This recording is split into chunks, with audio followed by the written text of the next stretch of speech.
ತಮ್ಮ ಪಕ್ಷದಲ್ಲಿದ್ದಂಥ ಜೊಲ್ಲೆ ಅವರನ್ನ ಜೊತೆಗೆ ಸೇರಿಸ್ಕೊಂಡು ಲಕ್ಷ್ಮೀ ಹೆಬ್ಬಾಳ್ಕರ್ ಸ್ವಲ್ಪ ವಿರುದ್ಧ ಇದ್ದರು, ಅವ್ರನ್ನೂ ಜೊತೆಗೆ ಕರ್ಕೊಂಡು ಈ ಎಲೆಕ್ಷನ್ನಿಗೆ ಬಂದರು ಜಾರಕಿಹೊಳಿ ಅವರು. ಹೌದು. ಅಂದರೆ ರಾಜಕಾರಣ ಅಂತ ಬಂದಾಗ ಹಿಂದಿನ ವಿರೋಧಗಳನ್ನೆಲ್ಲ ಮರೆತು ಬಿಡಬೇಕು, ನಿಮಗೆ ಯಾರ್ಯಾರು ಆಗಿ ಬರೋದಿಲ್ಲ ಅವ್ರನ್ನೆಲ್ಲ ಒಟ್ಟಿಗೆ ಕರ್ಕೋಬೇಕು. ಸಿಸ್ಟಮ್ ಅವ್ರದ್ದು ಜಾರಕಿಹೊಳಿ ಅವ್ರದ್ದು ವಿಶೇಷವಾಗಿರ್ತಕ್ಕಂಥ ಒಂದು ರಾಜಕಾರಣ ಅಂದರೆ ಮೋಸದ ಹಗಲಿ ಮೋಸ ಮಾಡುವಂಥ ಒಂದು ರಾಜಕಾರಣ ಅಂದರೆ ಮೋಸ ಸರ್. ಹೌದು, ಅಬ್ಸಲ್ಯೂಟ್ಲಿ. ಅಂದರೆ ಕೆಲವೊಬ್ರು ಗೊತ್ತಿಲ್ಲಾರ್ದೆ ಮೋಸ ಮಾಡ್ತಿರ್ತಾರೆ. ಬಟ್ ಇವತ್ತು ಓಪನ್ ಆಗಿ ನಾನು ಮೊನ್ನೆ MP ಚುನಾವಣೆ ನಡೆದಂಥ ಸಂದರ್ಭದಲ್ಲಿ ನನಗೆ ಟಿಕೆಟ್ ಕೈ ತಪ್ಪಿತು.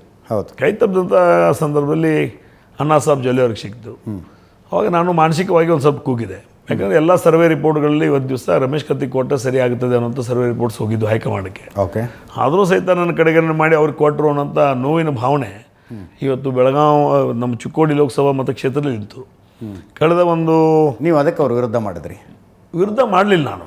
ಓಕೆ, ಅವ್ರು ಬಂದು ಪಾಪ 2 ಸಲ ನನಗೆ ಹೇಳಿದರು, ಇಲ್ಲ ತಾವು ಹೊರಗೆ ಬರಬೇಕು, ತಾವು ಹೇಳಬೇಕು ಕೇಳಬೇಕು ಅನ್ನೋಂಥ. ಮತ್ತು ನನಗೆ ಅಣ್ಣಾ ಸಾಹೇಬ್ ಜೊಲ್ಲೆ ಅವರು ಬಂದು ನನಗೆ ಹೇಳಿದರು. ಹೇಳಿದಾಗ ಸಹಿತ ನಾನು ಹೇಳಿದೆ, NT ಎನ್ಕರ್ಮೆನ್ಸಿ ಅಂದ್ರೆ ಏನು ನಿಮ್ಗೆ ಗೊತ್ತಿದೆ ಏನ್ರಿ ಕೇಳಿದ್ ನಾನು. NT ಎನ್ಕರ್ಮೆನ್ಸಿ ಇದ್ದಾಗೂ ಸಹಿತ ತಾವು ಟಿಕೆಟ್ ತೊಗೊಂಡ್ಬಂದಿದ್ದೀರ, ಪಕ್ಷದ ಚಿಹ್ನೆ ನಿಮ್ಮ ಮುಂದಿದೆ, ಆದರೆ ಜನ ನಿಮ್ಮ ಹೆಸರು ನೋಡಿ ಅಲ್ಲಿ ನೀವು ವೋಟ್ ಹಾಕೋದಿಲ್ಲ. ಓಕೆ, ಪಕ್ಷ ಬೇಕು ನಮಗೆ, ಆದರೆ ವ್ಯಕ್ತಿ ಬೇಡ ಅನ್ನೋಂಥ ನಿರ್ಣಯಕ್ಕೆ ಬಂದಿದ್ದಾರೆ. ಅದಕ್ಕೆ NT ಎನ್ಕರ್ಮೆನ್ಸಿ ಅಂತ ಅಂತಾರೆ. ಆದರೂ ನೀವು ಇಷ್ಟು ಮಾಡಿ ಟಿಕೆಟ್ ತೊಗೊಂಬಂದಿರಿ, ನೀವು ಸೋಲ್ತೀರಿ ನೀವು ಅಂತ ಹೇಳಿದ್ ನಾನು. ಇಲ್ಲ ನೀವು ಹೊರಗೆ ಬಂದರೆ ನಾನು ಗೆಲ್ತೀನಿ, ನೀವು ಹೊರಗೆ ಬರಬೇಕು ಅಂದರು. ಇಲ್ಲ ನಾ ಮಾನಸಿಕವಾಗಿ ಕೂಗಿದ್ದೀನಿ, ನಂಗೆ ಬರೋಕ್ಕಾಗಲ್ಲ ಅಂದೆ. ಆದ್ರೂ ಸಹಿತ ನಾನು ಮನೆಯಲ್ಲಿದ್ದೂ ಸಹಿತ ಹುಕ್ಕೇರಿ ಮತಕ್ಷೇತ್ರದಲ್ಲಿ 8,000 ಮತಗಳು ಲೀಡ್ ಆಗಿದೆ. ಓಕೆ, ಅಥಣಿ ಮತಕ್ಷೇತ್ರದಲ್ಲಿ 8,000 ಲೀಡ್ ಆಗಿದೆ. ಇವು 2 ಮತಕ್ಷೇತ್ರ ಬಿಟ್ಟರೆ ಬಾಕಿ ಕಡೆ ಎಲ್ಲೂ ಲೀಡ್ ಆಗಿಲ್ಲ. ಸ್ವತಃ ಅವ್ರ ಮತಕ್ಷೇತ್ರದಲ್ಲಿ 30,000 ಇವತ್ತು BJP ಹಿನ್ನಡೆ ಅನುಭವಿಸಿದೆ. ಮತ್ತು ಇದೆಲ್ಲ ನಾವು ವಿಶೇಷವಾಗಿ ಅವರು ಇತ್ತಿತ್ತಲಾಗಿ ರಾಜಕಾರಣ ಬಂದವರು, ನಾವು ಮೊದಲಿಂದ ರಾಜಕಾರಣ ಮಾಡ್ತಾ ಬಂದವರು.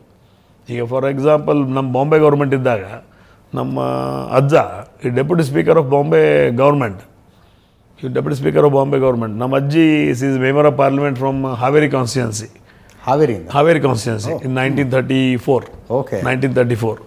We have a political blood. ಅದು ಜೀನ್ಸಲ್ಲಿ ಬರ್ಬೇಕ್ರಿ.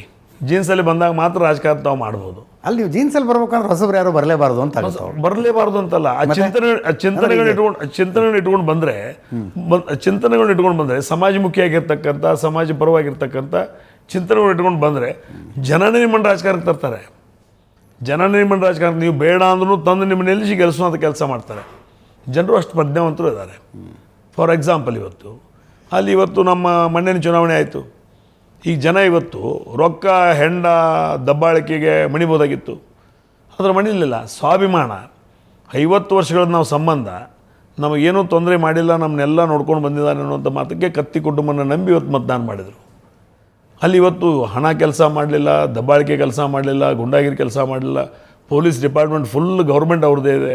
ಪೊಲೀಸ್ ಡಿಪಾರ್ಟ್ಮೆಂಟ್ ಅವ್ರ ಕಡೆ, ಪೋಲಿಂಗ್ ಡಿಪಾರ್ಟ್ಮೆಂಟ್ ಅವ್ರ ಕಡೆ, ಎಲ್ಲ ಅವ್ರ ಕಡೆ ಇದ್ದರೂ ಸಹಿತ ಜನ ನಮ್ಮನ್ನು ಕೈ ಬಿಡಲಿಲ್ಲ, ಸ್ವಾಭಿಮಾನ ನಮ್ಮನ್ನು ಕೈ ಬಿಡಲಿಲ್ಲ. ಒಳ್ಳೆಯ ಜನ ಅದಾರಪ್ಪ, ಸಮಾಜ ಸೇವೆ ಮಾಡ್ಕೊತ ಬಂದಿದ್ದಾರೆ. ಈ ಭಾಗದ ಸೇವೆಗಳಲ್ಲಿ ಅತ್ಯುನ್ನತವಾದ ಸೇವೆಯನ್ನು ಅವ್ರು ಮಾಡಿದ್ದಾರೆ. ಇನ್ನು ಮುಂದೆ ಮಾಡಲಿ ಅನ್ನೋಂಥ ಭಾವನೆಯಿಂದ ಜನ ಇವತ್ತು ದಿವಸ ನಮಗೆ ಮತದಾನ ಮಾಡಿ ನಮಗೆ ಆಯ್ಕೆ ಮಾಡಿಕೊಟ್ರು.